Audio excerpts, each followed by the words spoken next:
सतगुरु महाराज की जय। हरे गुरु निंदक दादुर होही, जन्म क्षेत्र पावे तन सोही।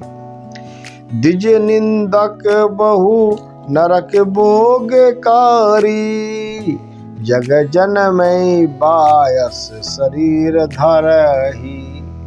कहते हर गुरु निंदक दादुर होई, गुरु की निंदा करने वाला और शंकर जी की निंदा करने वाला वो मनुष्य अगले जन्म में मेंढक का शरीर धारण करता है और जन्म क्षेत्र पावे तन सोई, कई हजार जन्म तक मेंढक के शरीर में रहता है।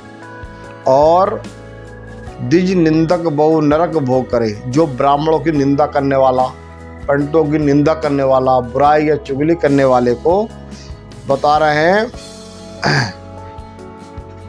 ऐसा व्यक्ति तमाम तरह के नरक भोगता है। नरक जो ब्राह्मणों की निंदा करता है, निंदक बहु नरक भोग करे ही, जो ब्राह्मणों की निंदा करने वाला व्यक्ति बहुत से नरक भोग और कोहे का शरीर धारण करता है।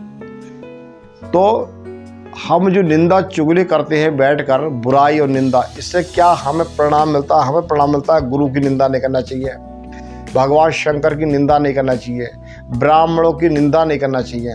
तो कह रहे हैं कि हम गुरु की निंदा करेंगे तो मेंढक का शरीर में लगा और कई सहस्त्र तक बता रहे हैं, कई हजार वर्ष तक मेंढक की योनि में रहना पड़ेगा।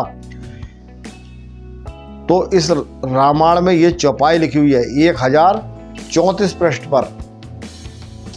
और जो ब्राह्मणों की बुराई करता है उसको नरकों में जाना पड़ता है, तमाम तरह के नरक भोगने पड़ते हैं। और फिर कोया का शरीर धारण करता है, कोया बोलते कौवे को, तो कौवे का शरीर धारण करना पड़ता है। हमें बुराइयों से ये सीख मिलती है कि हम किसी की बुराई निंदा चुगली ना करें, और निंदा बुराई चुगली करेंगे तो ये हाल होगा मानस का। गुरु और शंकर की निंदा करने पर उसे मेंढक का जन्म कई सहस्त्र जन्म तक होगा, कई हजार वर्ष तक उसको मेंढक योनि प्राप्त होगी। और ब्राह्मणों की और पंडितों की निंदा करने पर उसको नरक जाना पड़ेगा और नरक के बाद उसे कोहे की योनि प्राप्त होगी।